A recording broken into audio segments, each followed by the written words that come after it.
Hello everybody, welcome back to the channel. Monkey here. We gonna be reacting to Where Did These Videos Come From by my boy Chills. Yep, Chilling Scares. So let's go ahead and get started, you know. Paris Catacombs lost footage. This footage of a man losing his way at over 300 feet below street level in the Paris Catacombs has deeply disturbed viewers since it emerged in the year 2000. The catacombs were originally used for limestone mining way back in the Roman era, but when cemeteries in Paris began to overflow in the late 18th century, the French government exhumed the bones and bodies from overcrowded cemeteries and buried them in the catacombs. Over time, the catacombs became a curiosity for locals and visitors looking to catch a glimpse of the more than 200 miles of tunnels that stored the remains of over 6 million people, and they were open to the public in 1809. Alright guys, so I've heard a lot about the catacombs, I'm not gonna lie. This is one of them places that I really recommend you don't go to, you know. But, a lot of people do search for that thrill, but it's just if you get lost, it's over, really. So please don't go here. But in the comments, if y'all ever let me know how many of y'all ever been to Paris. I've never been to Paris personally, but just let me know in the comments. Please don't visit this Today, place. the catacombs are one of the most important tourist attractions in Paris, even though only about Yeah? 1% of the network of tunnels is mapped and open to the public. Most of the tunnels are not structurally sound or safe enough for tourist activities, and it's actually illegal to access the unmapped parts of the catacombs. But this Yup. hasn't stopped hundreds of locals from exploring the seemingly Just look at how much like space that is though. Like dang. That's down there. You know how big of Paris is that? That is underground? Woo! If you get lost, it's really over, man. I'm telling you. endless network of underground tunnels. For several decades, French authorities have done everything in their power to cover the hidden entrances to the tunnels, but people keep finding manholes and secret access points throughout the city that lead to the off-limits areas of the catacombs. Although this footage was recorded in 1993, it wasn't released to the general public until the year 2000, when it was shown as a part of an episode on the ABC Family TV show Scariest Places on Earth. The episode features Francis Friedland, a French I like that filmmaker show. who I says he watched that came show across the before. mysterious tape when it was given to him by a catacomb explorer who found it in one of the tunnels. Disturbingly, in the episode it's mentioned that the man who recorded the point of view footage was never found or identified. This video camera was found deep in the catacombs. It was picked up by a catacomb explorer, some of the people who wandered down there. It was given to me. I looked at the tape. It's very bizarre. This person occasionally stops and he photographs bones, often in the shape of an arrow. These arrows point in a direction. Occasionally also he stops to photograph roomfuls of bones, which means that he's very, very deep inside the catacombs. What happened to him? Nobody knows. Some of the clips show rooms full of bones, arrows painted on the ground, and even a strange painting of a silhouette of a person on one of the walls.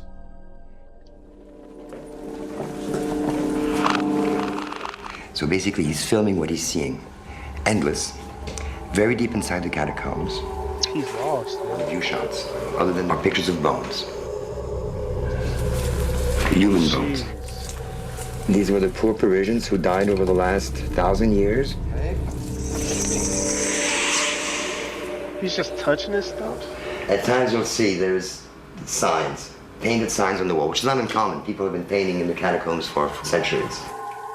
So it is possible with these paintings that we may be able to retrace an itinerary to some extent. Jeez. At one point in the footage, the man's breathing becomes faster and he begins to run, as if he was trying to get away from someone or something. Occasionally, the man stops, presumably to get his bearings and find a way back to the surface. We hear his breathing get louder and louder, as though something was scaring him. He's frightened, he's frightened. Occasionally he stops, perhaps to try to decide which way to run among all the many different corridors. He's running faster and faster and faster, deeper and deeper into the catacombs. Do y'all think someone was like chasing him? Like something like a creature or, ghost? I don't know. What y'all think about that? I feel like someone was chasing him because that kind of movement. I feel like he was like actually And all of a panicking. sudden, Yup. and he keeps rolling until it runs out of tape. As the footage progresses, he runs faster and faster, until suddenly he drops the camera on the ground, where it continues to film until the tape runs out. After analyzing the video, Friedland explained that the room's filled with disorganized heaps of bones, and the fact that there's little to no graffiti on the walls of the tunnel meant that the man who recorded it would have been extremely deep inside the catacombs. Determined to unravel the mystery of what had terrified the missing man, Francis Friedland ventures into the catacombs with I do. There could be like a chance he could be hallucinating if you think about it, because he's like so far deep underground. But also, it's like he is surrounded by a whole bunch of human remains on every side that's not like properly, buried. And I heard when you like when a human being is like dead, they like release toxins. Like the body releases toxins in the air, and it's probably like a whole bunch of that stuff down there. So no telling. his crew. After comparing the footage to what they were seeing inside the catacombs, Friedland and his crew estimated that the missing man had been exploring the tunnels at around 300 feet below street level. At that depth, if flashlights or other light sources malfunction or run out of battery, the chances of getting out are pretty much zero. At one point during the episode, the crew's flashlight batteries begin to run low, and Friedland decides to give up the search, but then realizes that getting out is going to be much more difficult than getting in. Suddenly, Francis spots the same painting on the wall from the original footage, and after walking through the tunnel, they find the same room full of bones from the video. Despite these discoveries, they couldn't find whatever had scared the explorer who recorded the footage, and in the end, Francis and his crew give up and decide to call off the search after spending 12 hours underground. After the episode was released, thousands of viewers took to online forums to discuss possible theories regarding the footage. One of the most widely accepted theories is that after losing his way and realizing that he was probably not going to make it out alive, the man panicked due to claustrophobia and began to run, not knowing what else to do. Yeah, that's possible But too. this theory wouldn't explain why he would drop his camera, one of his only sources of light. This fueled the possibility that the That's why man I had was seen saying he was another person panicking. inside the catacombs. In the last few decades, several catacomb explorers have reported being robbed while they were inside the tunnels. If the man unexpectedly saw another person so far below street level, he may have feared the worst, which would explain why he began to run and drop the camera. Another Honestly though, why would you be robbing somebody that far deep? I mean, if they robbing somebody that far deep, they ain't getting away either. Which is why I say popular it theory probably is that was the man something saw chasing something him, else or that he was scared him. hallucinating. Scientists have I'm telling explained that when the wind blows through the cracks in the walls of the catacombs, it makes an extremely low frequency noise called infrasound, or as it's sometimes referred to, the ghost frequency. This sound is normally inaudible, but the extreme bass sound has been demonstrated to create a range of bizarre effects in humans, from chills to anxiety to extreme sorrow. The ghost frequency is also known to make the human eye vibrate slightly, which makes people see shadows out of the corner of their eye, and coupled with the strange sensations the frequency creates in people, it's not hard to see why the man could have thought he saw something down there with him. This is definitely a possibility, but other people think the footage was just staged by the producers of the show to creep people out. It's strange how only about a minute and a half of the original footage was released to the public, but in the episode, Francis Friedland claimed that the original footage was over 40 minutes long. And all we have is his word about how the footage was even found in the first place. It was never confirmed whether the footage was staged or not, but what we do know for sure is that it was recorded 300 feet below street level in the catacombs. Hopefully with time we'll have more information, but for now the origin of this unsettling footage remains unknown. Jeez, man. Mirjana Mortigard Glesgorv. The words Mirjana Mortigard Glesgorv might sound familiar if you've ever spent time searching for creepy videos on YouTube in the past. The story of Mirjana Mortigard Glesgorv first emerged in 2008 when a 20-second video with the same title was uploaded to YouTube by a random channel called I don't think I heard of this Urwitzy. guy. After the Not gonna video lie. was taken down by YouTube for unknown reasons, it was re-uploaded in April of that same year. The video in question shows a man with a mustache in front of a red, cloudy background staring intently at the viewer while an unsettling, high-pitched drilling noise plays in the background.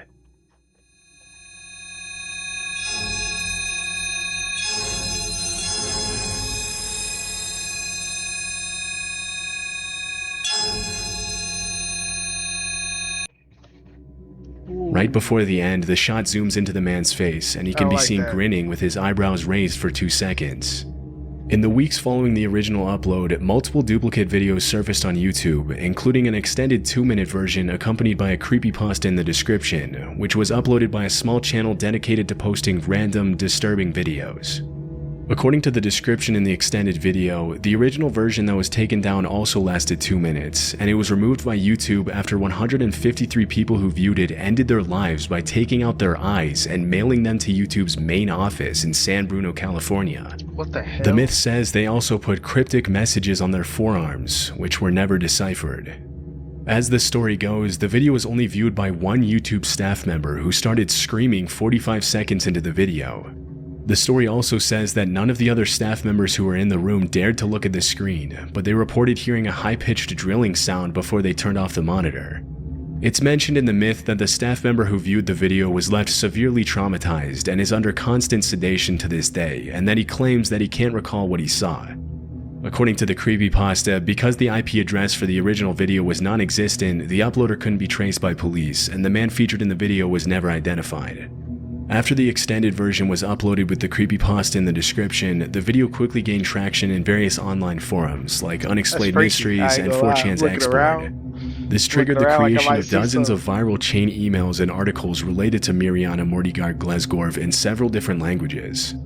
Thousands of users discussed the video on different Q&A sites such as Wiki Answers and Yahoo Q&A, which raised Mirjana Mortigard Glesgorv to classic creepypasta status, and the story was archived on the website creepypasta.com. In August of 2008, the story spilled over to the Russian web, where it was covered in different blogs and articles.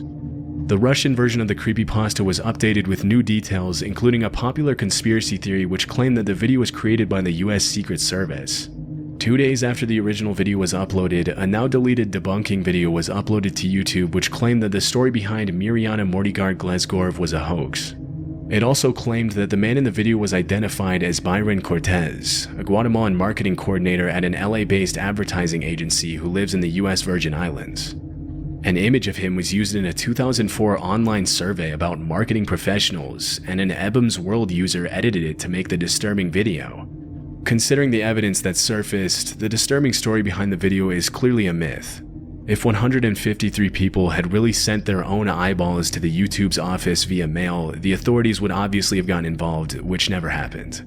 Since the man in the image that was used for the video was found to be a normal guy with a job and a family, the picture was probably randomly selected by someone who just wanted to make a random, unsettling video, which later turned into a creepypasta by someone else. blankroomsoup.avi. Blankroomsoup.avi is a strange video that has been on YouTube since 2005 and has received attention from some of the largest horror channels on YouTube on account of it allegedly being a leaked deep web video. This is what it looked like.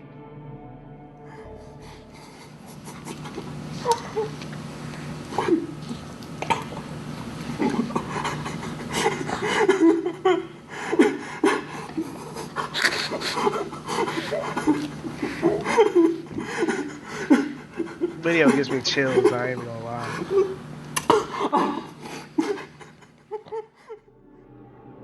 The video in question shows a man in a white tank top eating a bowl of soup with a large wooden spoon in a room with white walls. A few seconds in, the man is approached by 2 people in doll-like costumes with black, lifeless eyes who appear to be comforting the man as he eats the soup. But the man doesn't seem comforted at all, and instead appears to cry inconsolably as he continues eating the soup.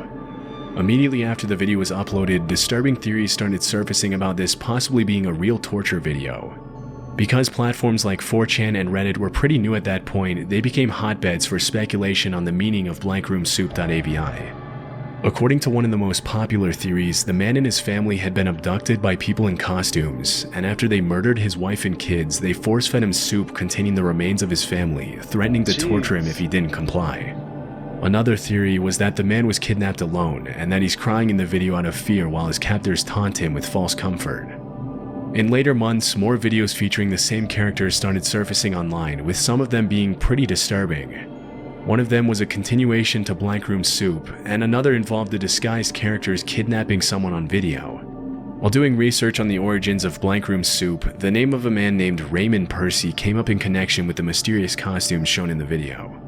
From what I was able to find, Raymond Percy is an animation artist and director who has worked on several big projects including The Simpsons, Frozen, and Wreck-It Ralph. He also has an account on the video sharing platform Dailymotion, where several videos featuring the same characters from Blank Room Soup can be viewed, but in much more innocent contexts.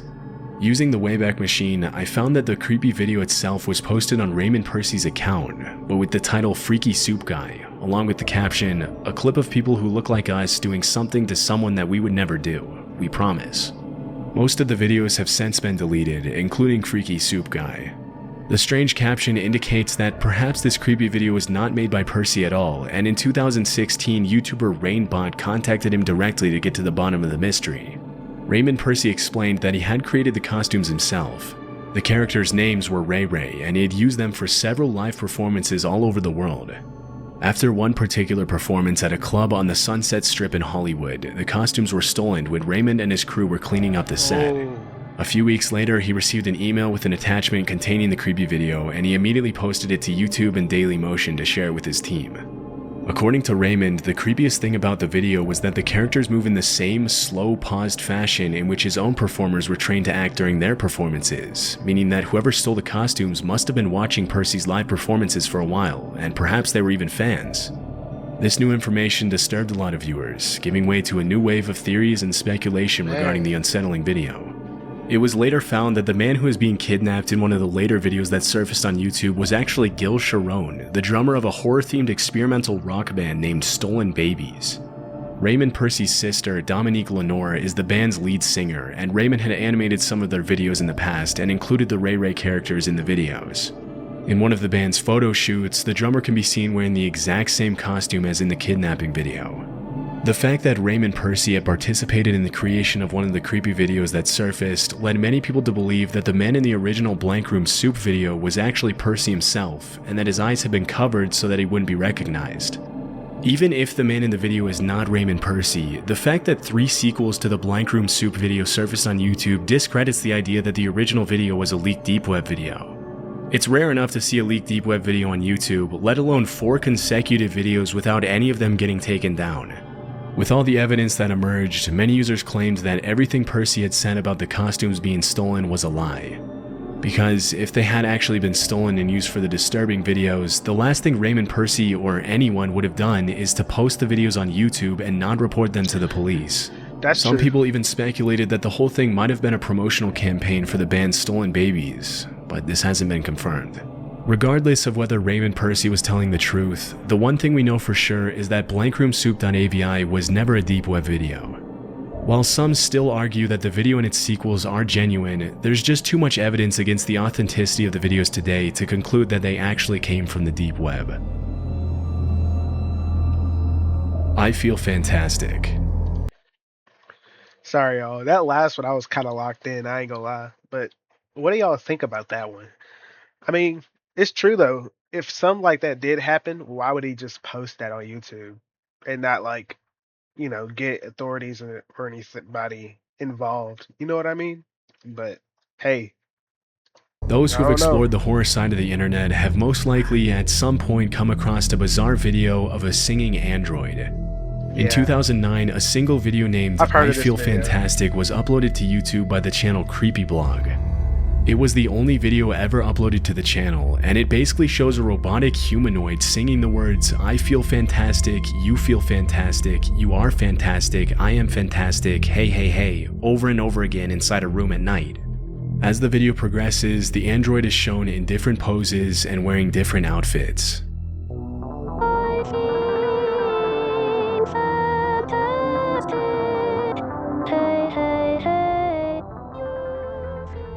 At one point in the video, the robot starts singing more mysterious lyrics like "Please leave, please me," and "Run, run, run."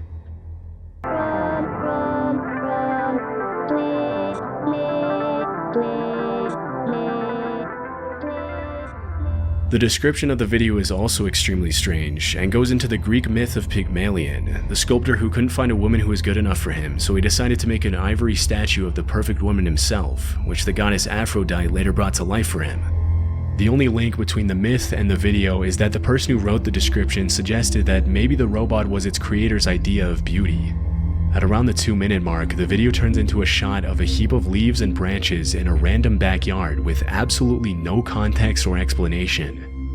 Oh.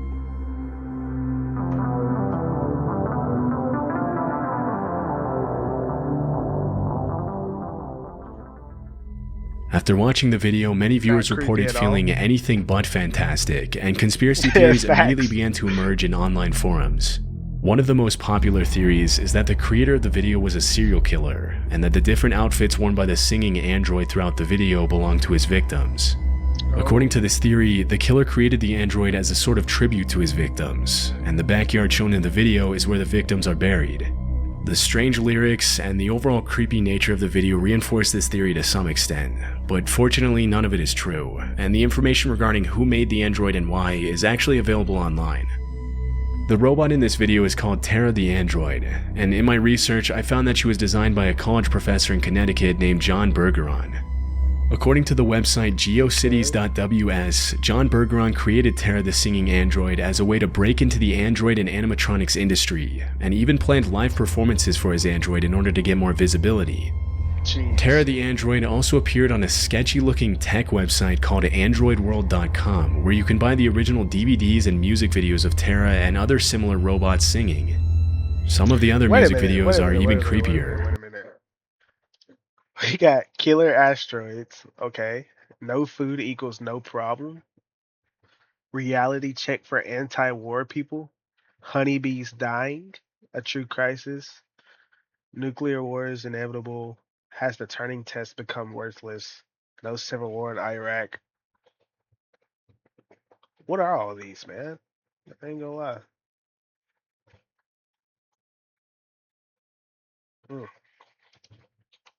Okay. But that doesn't change the fact that this was an engineering project, not the work of a serial killer. Interestingly, although the video was uploaded in 2009, the last update that John Bergeron made to his website was in 2006, which means that the channel Creepy Blog might not even be John Bergeron's channel at all. I Feel Fantastic might have just been uploaded by someone who thought the video was creepy or interesting and decided to share it online. The one thing that's confusing about the whole thing is why John Bergeron made such creepy music videos if his intention was to make a name for himself in the animatronics industry. He never provided an explanation for this. Dining Room or There Is Nothing. Out of all of the creepypastas and scary top 10 videos that have gone viral in the last couple of decades, Dining Room or There Is Nothing is one of the videos that has left the largest number of viewers feeling creeped out. This unsettling 1-minute loop film was uploaded to YouTube in 2006. It shows a pale-faced woman sitting at the end of a dining room table in a dark house with a fire burning outside the window.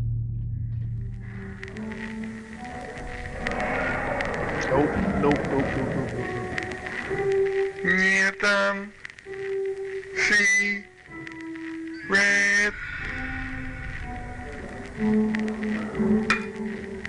What the hell? After the woman opens her eyes, she says the words, "There is nothing," backwards.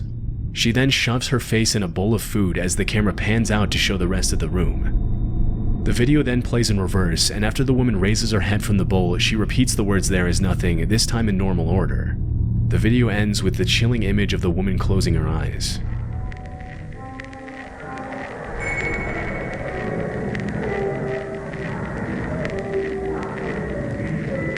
What is going on? What is the sound?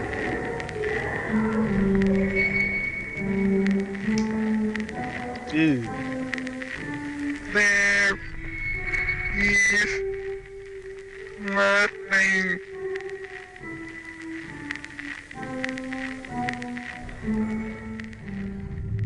Bro. A year after the original video was uploaded, the creator uploaded the same video in high definition.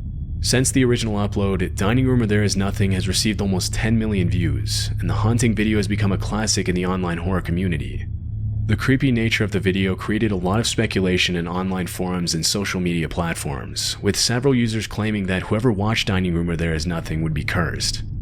The intense stare of the woman and her cryptic message have continued to terrify viewers to this day, and even if there are countless other videos online that could be considered creepier, many people have reported that something about Dining Room or There Is Nothing has made them feel especially unsettled.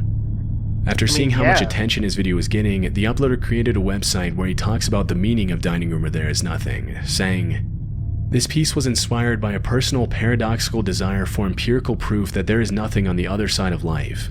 I wanted to blur the distinction between the two states, and to state the paradox by showing someone who is coming back from life or death and denies its existence, thereby fulfilling the paradox.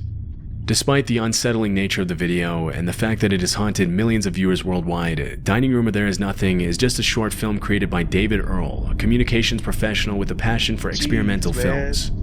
The woman in the video is Leah Porsager, a Danish artist who frequently participates in projects related to esotericism, such as this one. Bro's a Even pro. if it was just an art project, Dining Room Where There Is Nothing has become a classic video in the online horror community since its original upload 17 years ago. Oh, that was it? Man, what the heck? This one looking good. Might check that out one of these days. Or this one. Hmm. Interesting. Well, I know what other videos to make. But jeez, this video is really good, but chills. Chills all around. That's all I'm gonna say. But thank y'all for coming in and watching the video with me. Hopefully y'all enjoyed this time and will come back. Like and subscribe if you want to. And thank you for watching. See you later.